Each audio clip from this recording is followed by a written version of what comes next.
15 de marzo. Estamos en la previa de Purim, así que después que termina ya pueden empezar a disfrazarse. Algunos ya empezaron a disfrazarse ahora. Bien, entonces vamos a compartir el texto. Estábamos, como dije, en el capítulo 22 de Bereshit, y hoy comenzamos el versículo 25.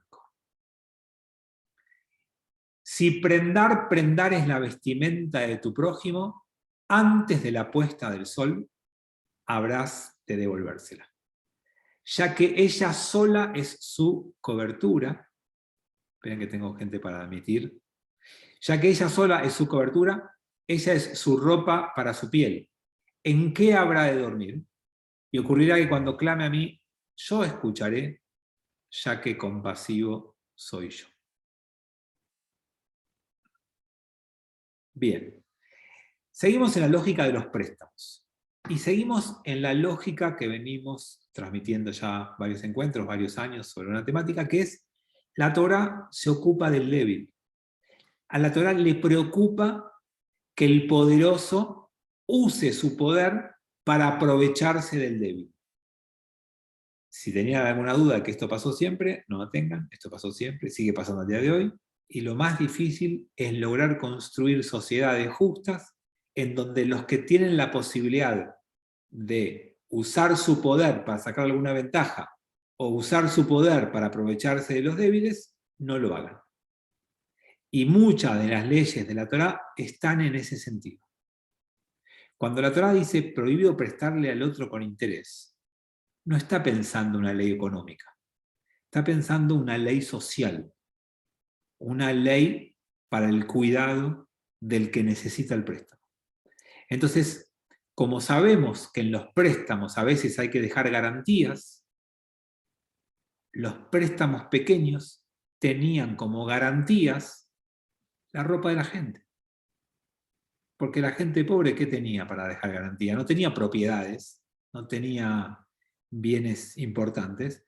Entonces, si necesitaban pequeños préstamos para empezar de vuelta, para poder comprarse algún instrumento y hacer algún trabajo manual, para poder comprarse algún instrumento y trabajar la tierra, lo único que podían dar como prenda, como garantía, la prenda es una garantía, es una ropa. Acuérdense que en la antigüedad no es como hoy, la ropa de vestir era valiosa y única.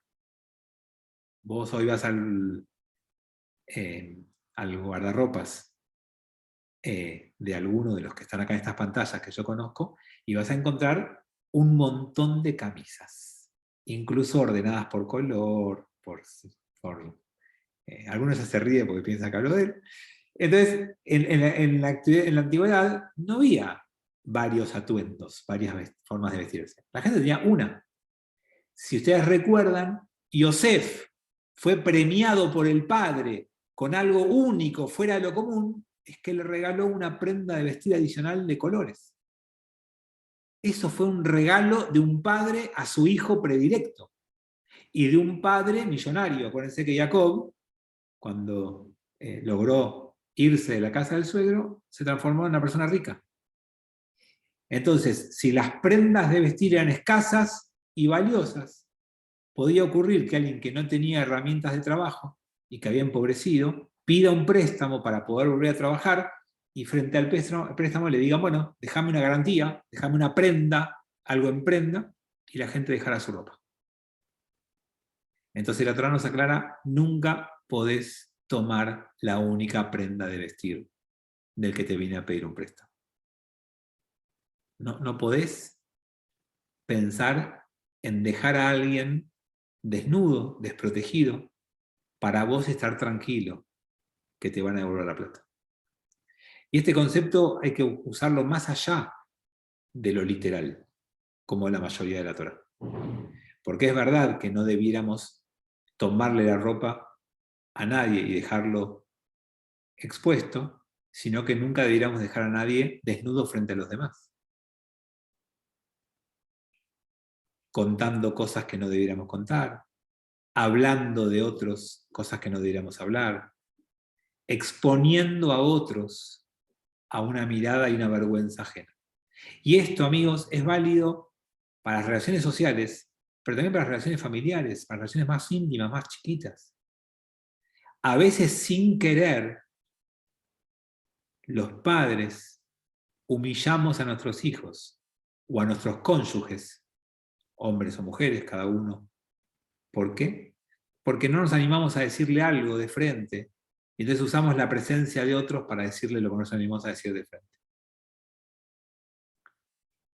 Entonces, les quiero contar lo que me pasó esta semana de eso, como nadie conoce los nombres, lo puedo contar. Por una de las reuniones que tuve esta semana, una persona, ni siquiera hablar de sexos para que no quieran saber quién es nada, frente a su pareja, me contó a mí una intimidad de esa pareja, porque no se animó a decírselo nunca en forma directa y personal. La intimidad no es nada, nada raro. O sea, la chica estaba embarazada y los primeros 3 meses estuvo aparentemente muy alterada por alguna cuestión que él atribuía en la charla conmigo al algo hormonal, y me dijo, los primeros 3 meses estaba insoportable, era tremendo, y ella lo mira y le dice, no me dijiste nunca eso. Y dijo, no, pero te lo digo ahora, como que utilizó la presencia de un otro para poder transmitir algo que no se animó a decirle, pero la humilló adelante, o la expuso, o la desnudó adelante de un tercero. Y supongo que muchos de ustedes podrán recordar, tal vez de cuando eran chicos, situaciones de exposición así que sufríamos. En mi casa era muy común educar a nosotros éramos 3, tengo 2 hermanos, que nuestros padres, para educarnos, hablaran de los méritos de uno y de los deméritos de otro frente al resto de la familia. Como para que uno se esfuerce y estudie más, para cuando venga la tía y el Seide en la próxima reunión familiar, hablen bien. No sé qué pensaban, pero era una exposición. Entonces, nunca desnudes a nadie frente a otros. Ni sacándole la ropa para usarla como prenda, ni tampoco exponiendo a nadie frente a esas intimidades. Y como siempre, la Torá deja traslucir a veces algunos mensajes para decirte que todo vuelve, que la vida es un eco, que lo que vos das vuelve. Acá está puesto en términos que Dios escucha, que Dios se acuerda, que Dios actúa. No pienses que lo que hagas no tiene consecuencias. Todo lo que hagas vuelve. Hay que lograr vivir una vida tal que estemos esperando ansiosos que nos vuelva lo que dimos. Y a veces va a demorar. A veces va a tardar un poco más de lo que querríamos. No hay que bajar los brazos, no hay que darse por vencidos, hay que esperar, tener paciencia, en algún momento todo vuelve. Y siempre hagamos cosas que querramos que nos vuelvan. Bien, de eso hablaron estos 2 primeros versículos, para después cambiar un poquito de tema. A los jueces no habrás de injuriar, hasta el 27, y a un jefe de tu pueblo no habrás de maldecir, y mucho menos a tu rabino. ¿Está bien? Ese agregado no está acá, pero yo conozco el texto de memoria y lo dice, en hebreo lo dice. ¿Qué pasa? Estamos leyendo muchas leyes que cuidan a los más débiles, que cuidan a los más desprotegidos. Entonces, cualquier persona poderosa que se da cuenta que no puede hacer sus negociados, que no puede hacer sus intenciones porque hay cosas que lo limitan, puede terminar injuriando al juez o al líder de ese lugar que aplica esa ley. Entonces, es como la consecuencia obvia cuando alguien quiere usar su poder, lo paran, lo frenan y lo castigan. Entonces, como es algo posible después de estos límites que está metiendo la Torá se encarga de este pequeño agregado, que no es pequeño. Entonces, quiero invitarlos a buscar, ¿no?, en su memoria. ¿Cuántas veces nosotros también maldecimos o injuriamos al poder que nos limita? Y muchas veces lo escondemos en la idea de que no tiene razón, que es injusto, que no corresponde. Bueno, tal vez alguna vez tengamos razón, pero sepamos algo. No somos juez y parte. Entonces, si yo tengo un caso frente a un juez o a un líder, y esa persona juzga distinto a lo que yo pienso en mi caso, yo no soy el encargado de determinar si ese juez actuó bien o no, porque yo soy parte interesada. En todo caso, tendré que buscar la opinión de un referente que tenga el conocimiento y que me pueda aportar una mirada distinta. Pero muchas veces queremos nosotros mismos ser los que somos juez y parte. No, yo no tengo ninguna duda. No, se comportó pésimo. Yo estoy seguro. ¿Tenés algún interés en juego? Sí. Entonces no estés tan seguro. Porque se nubla la vista. Porque no se ve bien. Porque cuando vos tenés una parte interesada, no ves tan bien como cuando no tenés esa parte interesada.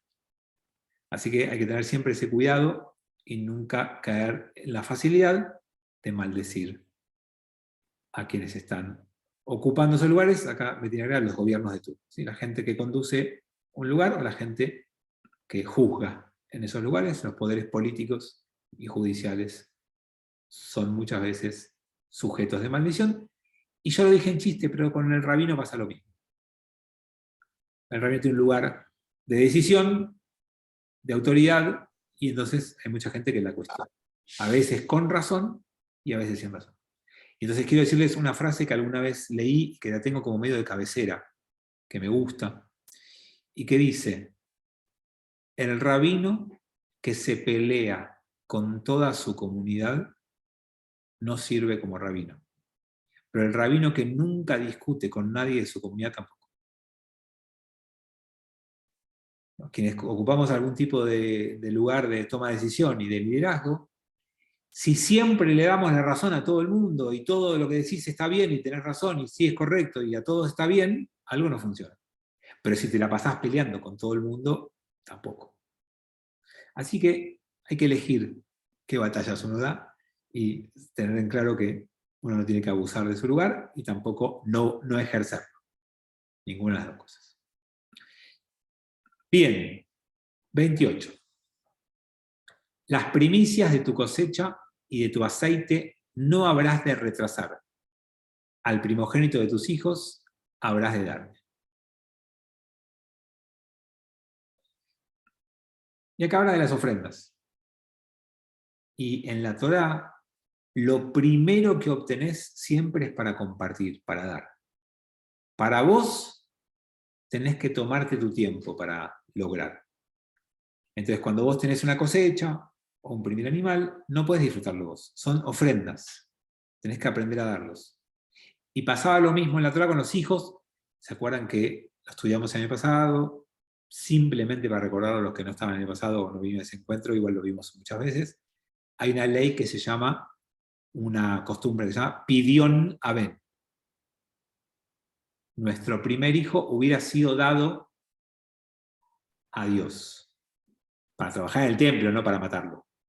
Y había que dárselo a Dios porque el primogénito de cada familia hubiera muerto en la plaga 10ª de Egipto. Como nuestros hijos se salvaron por la marca en la puerta, ¿se acuerdan? La sangre como Mesuzá, y el ángel Pesaj salteó nuestras casas, nuestros hijos primogénitos se salvaron, y entonces la costumbre hubiera sido, todavía en la Torá es, que entregáramos a nuestro primogénito a trabajar en el templo. Yo les cuento que no soy el primogénito de mi familia y estoy trabajando en el templo, pero es otro tema. Eso después se va a cambiar porque la tribu de Leví, con los Kohanim a la cabeza, asumen ese lugar. Nosotros mandamos a nuestro primogénito, Fabi. Sí, pero nosotros te lo mandamos de vuelta. No, mentira. No sé. No, es obvio, prefiero que me lo manden de vuelta, que vuelva. Trabajando aquí en como primogénito por su pidión a Ben. No, la costumbre es esa, es que se entregue lo primero que uno tiene. Y de vuelta. Perdón, puede ser entregarlo al templo sin llegar a ser rabino. No, en la antigüedad no eran rabinos, eran los que trabajaban en el templo. Son los antecesores de los Kohanim, de los sacerdotes. Ah, ok. Pero después enseguida ocuparon el lugar, o sea, no pasó nunca esto.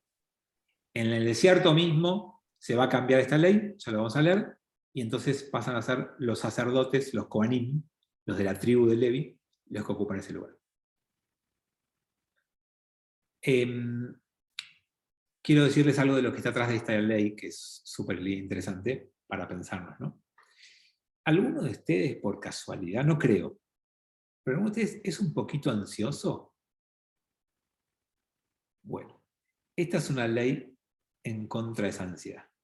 De los que yo conozco acá, que hay varios, unos cuantos, creo que hay uno que sobresale por encima de todos. No porque sea muy alto, sino porque sea muy ansioso, que es el que nos obliga a empezar los tefilim en horario y demás. Ahí se dio cuenta, hablo de él. Pero en principio quiero contarles que la ansiedad es un mal de todas las épocas, nos acompaña desde siempre, hay muchas referencias a la Torá con este tema, y hay que aprender a esperar las cosas. Hay que aprender a tener esa paciencia que nos haga a nosotros disfrutar de los procesos y no sufrirlos. Cuando vos padeces el proceso, necesitas que ya termine porque querés el resultado. Porque lo único que aprendiste en tu vida a disfrutar es el resultado del proceso. El desafío para combatir la ansiedad es aprender a disfrutar el proceso tanto como el resultado. Así que para que eso ocurra, la Torá, entre otras cosas que nos pide, nos dice, ¿sabes qué? Laburaste un montón de tiempo con el campo, con la cosecha, con un animal, criándolo, con un hijo, 9 meses. Bueno, ¿tenés tu primer resultado? Ofrendalo. Espera un poco más. Tenemos que aprender a tener paciencia y a no desesperarnos y a no querer las cosas en el instante en el que empezamos. Acá Aníbal cuenta una de sus proezas de mayor paciencia en su vida. Por eso esta mitzvah, esta ley, esta práctica del pueblo judío es interesante para trabajar en nosotros. Sí, Catherine, por favor. Justamente las palabras que necesitaba escuchar hoy. Ay, yo no te pude entender. Justamente las palabras que necesitaba escuchar este día. Ah, ok, me alegro, qué bueno. Yo también, o sea, creo que todos, ustedes saben que yo lo digo acá tanto para que no suene mal, para que no suene, para que no piensen mal de mí. Yo cuando estudio Torah y lo comunico con ustedes, no significa que tenga los temas resueltos, al contrario, hablarlo con ustedes, hablarlo con mi mujer, me ayuda a mí a trabajar estos mismos temas que requieren trabajo permanente y constante, así que si Catherine, vos necesitabas escuchar esto, me alegro por vos. A mí también me viene bien recordar estas cosas, porque también soy un poco ansioso y también necesito a veces encontrar el disfrute de los procesos y darle el tiempo a las cosas. Bien, vamos a agregar uno más, estamos casi terminando el capítulo. Así habrás de hacer a tus toros y a tus ovejas, 7 días permanecerá con su madre, y al 7º día lo ofrecerás ante mí.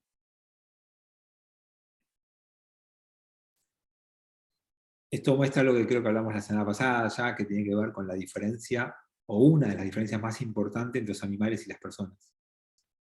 La cantidad de tiempo que requiere un cachorro animal para lograr autonomía versus la cantidad de tiempo que requiere un ser humano para lograr autonomía.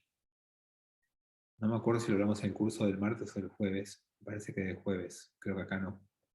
Pero es uno de los temas que hace referencia a esta comparación que ahora van a ver. Que un animal, si te después, ya está, ya lo puedes entregar. Las crías de los animales tienen muy poco tiempo de necesidad de estar amamantadas o criadas o cuidadas por sus padres, o por su madre, por la hembra. En cambio, nuestros hijos necesitan un promedio de 40 a 50 años para poder lograr independencia y terminar la adolescencia. Esos son los últimos estudios, quizás dentro de unos años sean más.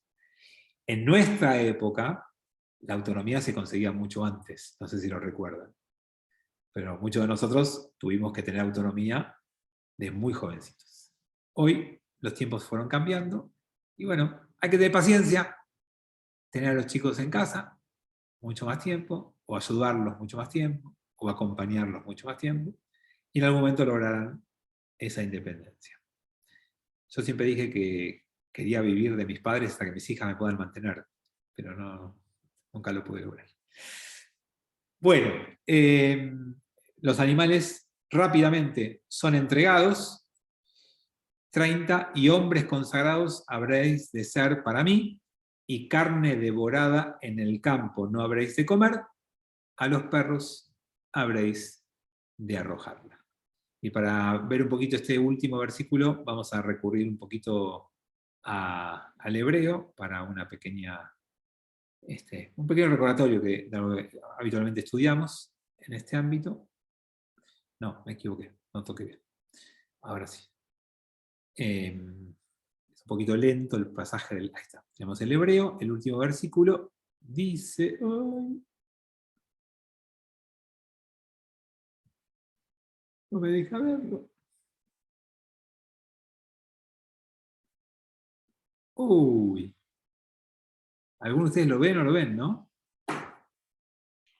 No, Fabi, podemos buscar un Humash, pero no ese.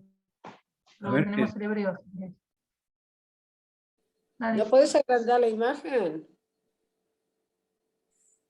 No se ve, Fabi, se ve cortado el 30. ahí está, Beanshei. Ahí está, Beanshei Kodesh, tío. Ahí está, eso que quería. Ya está, ya lo vi, gracias. Usa la palabra Kodesh. Personas consagradas, en hebreo Kodesh, diferentes, especiales. Es el desafío de ser pueblo judío. No mejor, no superior, sino consagradas. ¿Qué significa eso? Que lo que ves que muchos hacen no justifica que vos lo hagas. Ese concepto que ves que muchos hacen justifica se llama moda. La moda es una palabra que viene de la estadística y que habla del valor más frecuente de una serie. O sea, lo que más se ve. Y esa moda, lo que más vemos de otros que hacen, muchas veces es justificativo para que yo haga lo mismo que la mayoría. Les doy un ejemplo que nunca en su vida escucharon. ¿Cuánta gente no paga impuestos en Argentina diciendo acá nadie paga impuestos?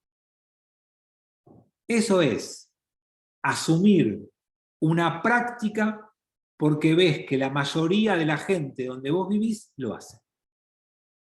Por supuesto que no vamos a tener una discusión si está bien o está mal, acá se roba la plata o no se roba. No. Usen el ejemplo.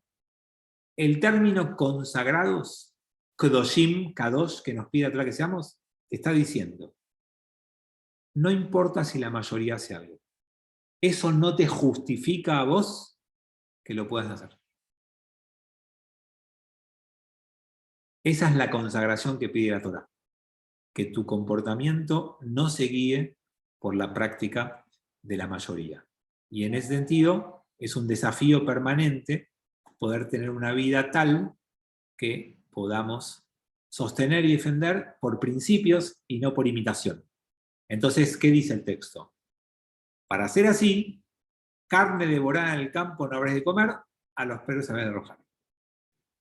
¿Qué significa esto? Mientras voy abriendo el 23 para que se abra y nosotros podamos seguir. Lo que les quiero decir con esto es que una práctica de muchos pueblos de la antigüedad, que además hace referencia a la ansiedad que hablábamos antes, era comer cualquier cosa en cualquier lugar. Lo que te cruzabas, te lo comías. Parte del desafío de una vida consagrada, de una vida religiosa, de una vida espiritual, es poder establecer momentos para cada cosa. Y uno de los momentos que tenés que aprender a establecer para luchar contra tu ansiedad es comer lo que corresponde comer. Y esperar lo que tengas que esperar para que lo que tenés que comer sea lo correcto.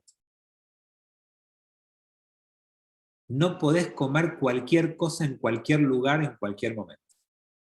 Hay reglas estipuladas para que la comida no sea un acto instintivo, salvaje y atolondrado, sino que tu comida tiene que ser un acto meditado, pensado, pasado por el filtro de lo que podés y no podés, y preparado especialmente. La imagen más fuerte de esta es, en la antigüedad, iba caminando, devoraron a un animal, agarro la parte que quedó y me la clavo. O en arameo se dice me la morfo. O en castellano me la como. Eso no se puede. Tenemos que tomar un animal, hacerlo matar por el rito kasher, hacer el proceso que eso implica, quitarle las cosas que implica, pasarlo por sal, por agua, por sal, digamos, todo el proceso que implica, y recién después puedo comer. Está vinculado a lo que veníamos hablando antes, pero también vinculado a la santidad de nuestra vida que nos pide la Torá. Por eso, me habrán escuchado decir más de una vez, para mí, el dispositivo pedagógico más importante que inventó el pueblo judío se llama Shulchan. Shulchan, para los que saben hebreo, significa mesa. Y sentarte en una mesa es un acto religioso, espiritual, sagrado. No comes parado, yendo de otro lugar al otro, manejando, mientras te hacen la clase de Torá. Comes sentado en una mesa, con un plato preparado, con, en lo posible, alguien con quien compartir y charlar, y consagrando un momento de tu vida. Tenés una emergencia, una excepción, y comés hoy en día apurado, bueno, es una excepción. No es recomendable, no te lo recomienda ni tu médico, ni tu rabino, pero ponele que es una excepción. Pero no se puede vivir así. Y hay que apostar a consagrar esos pequeños momentos, que se transformen en sagrados. ¿Por qué? Porque lo pensaste, porque lo preparaste, lo elaboraste, lo hiciste, te sentaste, tomaste el tiempo y lo comiste y lo disfrutaste. Y los que participan de nuestro Kabbalat Shabbat en forma presencial o virtual saben que yo tengo una cruzada con este tema, aunque la palabra no sea. Y la cruzada es que esto, por lo menos en la cena de Shabbat, tiene que ser sí o sí. No importa el nivel de religiosidad que tengan, no importa tener cenas significativas, elaboradas, preparadas. Cada uno de sus posibilidades. No hace falta ser millonario. No hace falta poner vajilla de plata, ni comer caviar o sushi o lo que fuera. Hay caviar que allá no se asusta. Lo que sí tiene que ver es preparación, planificación, el tiempo necesario, comer tranquilos, sin pantallas, sin distracciones. Catherine, ¿querías decir algo? ¿Bajaste y subiste la mano? No, disculpa, un error. Ningún problema. Bien, entonces con eso terminamos el capítulo 22 y vamos a dar comienzo al capítulo 23. Libro de Shemot, Éxodo. No has de propalar rumor falso. No pongas tu mano junto al impío para ser testigo falso. Uy, qué difícil esto. Qué difícil esto. No vas a propalar, no sé cómo dice acá, que es una palabra que no suele usar, no vas a difundir fake news en términos de hoy en día. Es una cosa que a todos nos cuesta un montón. Tenemos que aprender fuertemente a cuidar todo lo que sale de nuestra boca. Terminamos el capítulo anterior hablando de lo que ingresa y acá lo conecta con lo que sale. Y en términos judíos, a diferencia de lo que dice Jesús en los evangelios, es tan importante lo que entra como lo que sale. Y en esos términos, primero habló de lo que ingresa y ahora habla de lo que vas a decir. No podés hablar de los rumores falsos, de las acusaciones infundadas, de chismes, de cosas que no hacen a la esencia de tu conversación. Todos conocen, les pido disculpas, pero siempre me gusta recordar los cuentos sencillos que a veces nos ayudan a tener presentes las enseñanzas. Y cuando vayas a decir un rumor sobre alguien y vas a hablar un chisme y vayas a contar algo, trata de acordarte el cuento del chico que había tirado un chisme y que después fue a su rabino y le dijo, me arrepentí, pido perdón, me equivoqué. Y el rabino le dijo, bueno, y le invitó a que agarre una almohada y la vaya a la montaña, la abra, una almohada de plumas, como era en la antigüedad, no de hoy en día, y tire las plumas al viento. Y el chico estaba feliz, dijo, qué bueno, esa forma de perdonarme, entonces fue, abrió la almohada, tiró las plumas y volvió. Listo, rabino, estoy perdonado porque ya hice lo que usted me dijo. No, hiciste la mitad. Y la segunda mitad es ir y juntar las plumas. Ustedes ya lo conocen, ya lo saben, no hay ningún cuento nuevo. Pero es muy gráfico para entender que lo que yo dije de otro tuvo control de mí mientras lo decía. Y una vez que lo dije, dejé de tener control sobre lo que dije. Entonces, como vas a decir cosas que vas a perder el control, ojo con lo que decís.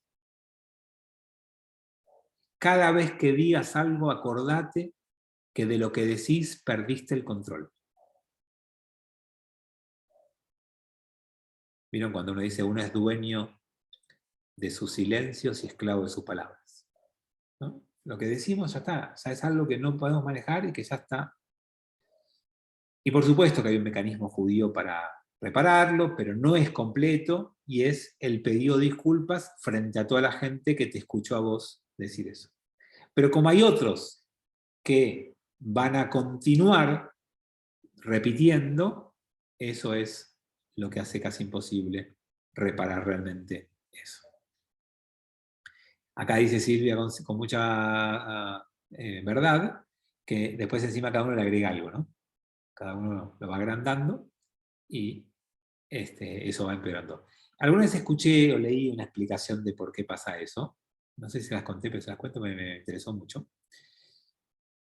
Cuando vos me contás algo a mí, sobre alguien o sobre algo que te pasó, o sobre algo de otro, yo te lo escucho. Y a veces me sorprende lo que me contás, porque me contás un chisme muy jugoso. Entonces, wow, qué jugoso. Pero cuando yo te lo voy a contar a otra persona, lo que vos me contaste a mí, yo ya lo escuché. Y si cuento lo mismo, perdió la fascinación de lo wow, porque yo ya lo sé. Al agregarle algo me vuelvo a sorprender y me gusta esa sensación de sorprenderme de que me impacte lo que estoy contando. Entonces alguna vez leí que esa es la explicación de por qué cuando contamos a otro algo que nos fue contando, lo vamos agrandando. Si vos me decís, no sabés, este rabino se comió un sándwich de jamón y queso. Claro, me lo contaste, wow, ¿de verdad? ¡Wow! Ahora, cuando se lo voy a contar a otro, yo ya sé que el rabino se comió un sándwich de jamón y queso. Entonces, no me produce lo mismo contarlo. No sabés, este rabino se comió 14 sándwiches de jamón y queso. ¡Wow! Y ya también yo me sorprendo porque ya no sabía esa versión. Y parece que ese es un mecanismo que funciona internamente para que nosotros desviemos o agrandemos los chismes. Así que la primera parte del versículo hace hincapié y referencia a esto, ¿no? Y la segunda dice, no pongas tu mano junto al impío para ser testigo falso. Y cuando vos mentís fake news en lo cotidiano, se llama rumor. Cuando vos mentís frente a un juez, sos testigo falso. Es el mismo acto. En un caso, para dar un rumor. En otro caso, para dar un testimonio. Pero en los dos, tergiversaste los hechos y con ese acto tuyo estás dañando algo. Y como les decía del capítulo pasado, la Torá se sigue preocupando por los débiles. Porque el que es víctima de un rumor es débil. Porque el que es víctima de un falso testimonio es débil. Acá la abogada nos dice que el falso testimonio es delito, por supuesto.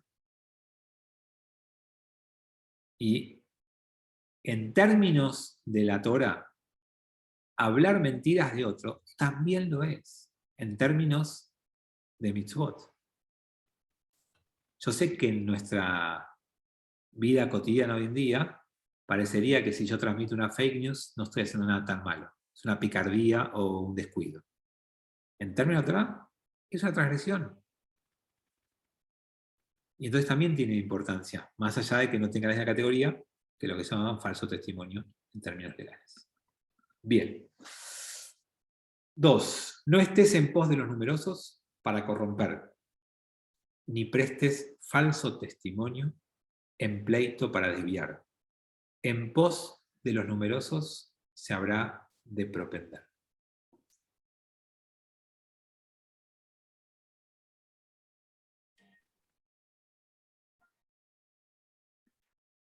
Tenemos 3 frases. La tercera me va a tomar un ratito largo, porque hay un episodio del Talmud que tal vez alguno conoce, pero que usa esto y tengo que contarles el episodio completo. Así que liquidemos primero las primeras 2 frases y después tomaremos un ratito con la tercera. No estés en pos de los numerosos para corromper. ¿Qué significa eso? Lo que decíamos antes, ¿no? Las mayorías seducen. Y lo que la mayoría dice, a veces uno compra y a veces uno se deja someter o seducir por esas mayorías. Entonces la primera advertencia y cuidado de la Torá es que no vayas en pos de otros para corromper. Y en un juicio eso mismo se llama falso testimonio y es parecido al anterior con la diferencia que esto es por conveniencia o porque son muchos los que lo dicen, no como arriba, que no tenía esa misma connotación. Parecida. Pero la tercera frase dice, en pos de los numerosos se habrá de propender. Aharei rabim leatot. Eso es como se dice en hebreo esa frase. Como es un episodio de un Talmud muy conocido, la conozco de memoria, si no, tendría que recurrir a la traducción. Pero en este caso, como es origen de un relato talmúdico muy conocido, se los voy a contar. Resulta que hay un episodio del Talmud que se llama Tanur Shel Achnai, el horno de Achnai, que era un horno de un fulano, Achnai, que había estado en contacto con una serpiente. Y el contacto con la serpiente, que es un animal no kasher, impurifica las cosas. Entonces los rabinos discutían si el horno era puro o impuro por haber estado en contacto. Y la mayoría de los rabinos decían, el horno es impuro. Y un rabino dijo, no, el horno es puro. Y los rabinos dijeron todos juntos, no, de ninguna manera. Y el rabino dijo, no, no, es puro. Y discutieron. Y como no había posibilidad de ponerse de acuerdo, el rabino solito les dice a todos, escuchen una cosa, yo estoy tan seguro que lo que les digo es como yo digo, que si lo que yo digo es como yo les digo, ese árbol que está ahí va a salir volando. Y el árbol salió volando. No habían fumado nada los rabinos, es un texto alegórico. Entonces los rabinos se contestan, no importa. Acá los árboles no dan la halajá lo damos los rabinos. Y si la mayoría decimos que es impuro, es impuro. Y este rabino dice, no, pará. Estoy seguro de mi ley. Yo estoy convencido. Si yo tengo razón, que el curso de ese río que va para allá cambie de curso en este momento. Y el río cambió de curso. Y los rabinos dijeron, no me importa. Y entonces el rabino, cansado, les dijo, si yo tengo razón, que una voz del cielo testifique hoy que yo tengo razón. Hay una más que se caían las paredes, lo estoy cortando para que no. Entonces, la voz del cielo dijo, el rabino tiene razón. Y entonces un rabino se levantó, miró al cielo y dijo, Lo vayamaim i. Una frase de la Torá, textual, que significa, ya no está en el cielo. La Torá ya no está en el cielo. Lo vayamaim i. Vos no tenés más jurisdicción, no tenés más injerencia. La Torá no está en el cielo. Y la segunda frase que dijo es la de recién. Aharei rabim leatot. Atrás de las mayorías vas a ir. Y si la mayoría de los rabinos dicen que el horno no es kasher, el horno no es kasher. Aunque Dios crea que su halajá era como el rabino solito, tiene que bancarse que los rabinos decidan lo opuesto. Y este episodio del Talmud termina cuando alguien se encuentra al profeta Elías, Eliyahu, y le pregunta qué hizo Dios en ese momento. Y Dios dijo, en ese momento, según este relato del Talmud, en términos del profeta Eliyahu, Nitzhuni Banai, Nitzhuni Banai. Mis hijos me han vencido, mis hijos me han vencido. ¿Qué aprendemos con todo esto? O sea, le dio la razón a los rabinos y no a el rabino. ¿Qué aprendemos de todo esto? Primero, que hoy la construcción de nuestra vida religiosa, espiritual, judía, está en manos de seres humanos, no de Dios ni de dioses. Si alguien viene y dice, yo escuché la palabra de Dios y me dijo que les diga, no lo escuchen. El mismo judaísmo, a través de su propia Torá, cerró esa puerta. No estamos esperando que venga un iluminado a cambiarnos la vida. El cambio de vida se dio cuando elegimos estudiar juntos un texto y a partir del estudio compartido, construir valores de vida. Y de eso se trata. Nunca hay que poner tu vida o tu decisión en manos de un iluminado. Ni en religión, ni en política, ni en el deporte, ni en la cultura, ni en la sociedad, ni en la familia. Nunca pongas tu vida en manos de un iluminado, salvo que sea yo. No. Ni siquiera. La propuesta de vida judía es juntos entender y estudiar, y en el estudio compartido ir dejándonos llevar por las opiniones mayoritarias del estudio, no de las modas. Por eso es tan importante este complemento talmúdico para entender que antes te decía, no te dejes llevar por la mayoría en hacer cosas que están mal, no te dejes llevar por la mayoría en comportamientos de moda, pero sí estudia con los demás y guíense por las interpretaciones mayoritarias. Porque el desafío de tu vida es estudiar e interpretar los textos centrales de tu existencia. Y que cada generación, a través de sus representantes, encuentre consensos para construir un judaísmo vivo. El día que dejemos de hacer eso, el judaísmo es para el museo, no es más para la vida. Mientras sigamos jugando con el trabajo interpretativo y nos sigamos respetando, escuchando y haciéndolo juntos, hay futuro del judaísmo. Y les voy a contar una experiencia de esta semana, de las habituales que me tocan como rabino, charlando con una parejita de novios, que no tiene que ver con lo que les conté antes, eran otros novios, en donde la novia me pregunta si en Lambrot hay recato para que ella venga con su vestido de novia. Y yo le dije que cuanto más mostrara, mejor. No, mentira. Le dije que el concepto de recato es tradicional, pero la definición de recato es de cada cultura y de cada época. Entonces, el concepto de recato sigue vigente. Lo que no sigue vigente en nuestro mundo judío es que la definición de recato es del siglo XVIII. Porque en la definición de recato del siglo XVIII y XIX, si una mujer mostraba el brazo, el bíceps, estaba insinuando, porque tenía que usar del codo para abajo. El recato del siglo XVIII era del codo para abajo. Tal vez ustedes hoy, en el siglo XXI, ven el bíceps de una mujer, o el tríceps, porque es lo mismo, es la parte del brazo, del codo, entre el codo y el hombro, y les produce una alteración. A mí no. Y me imagino que a la mayoría de la gente tampoco. Por lo tanto, es imprescindible actualizar los conceptos y encontrar nuevas definiciones de recato. Como hoy la mayoría de las mujeres usan o mangas cortas o remeras o camisas sin mangas, podemos decir que eso dejó de ser algo distractor. Dejó de ser algo que altera la posibilidad de alguien de disfrutar de un momento. Entonces, ese es nuestro desafío permanente.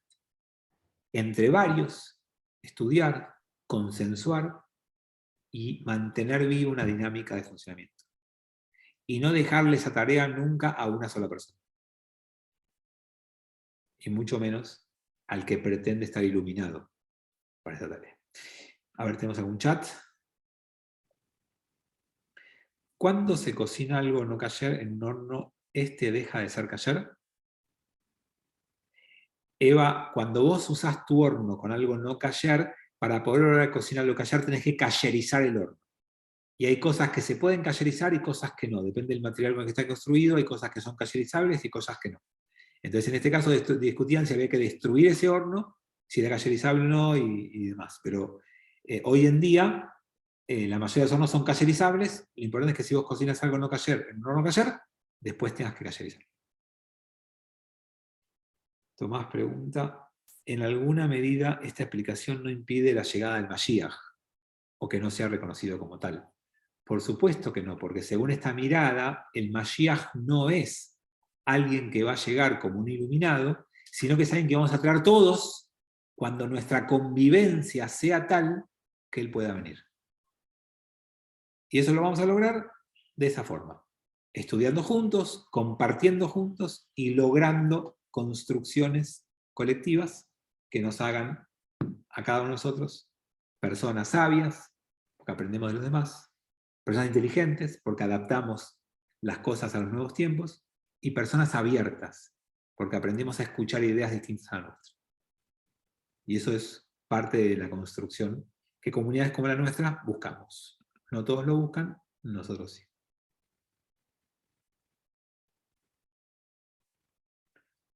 Bueno, el próximo que nos queda, lo vamos a ver ya la semana que viene, empieza a hablar ya de la pobreza y es un tema para hablar un poquito más que rápidamente. Así que con esto cerramos nuestro encuentro de hoy. Gracias por acompañarme y por estudiar juntos. Espero que se vayan un poquito más sabios, o por lo menos con alguna idea para pensar. Y nos reencontramos mañana en Purim, 19:30, presencial o virtual en YouTube, y si no, en Shabbat o el martes que viene. Gracias, Fabi. Gracias. Gracias, buenas noches, que estén bien. Chau. Igual.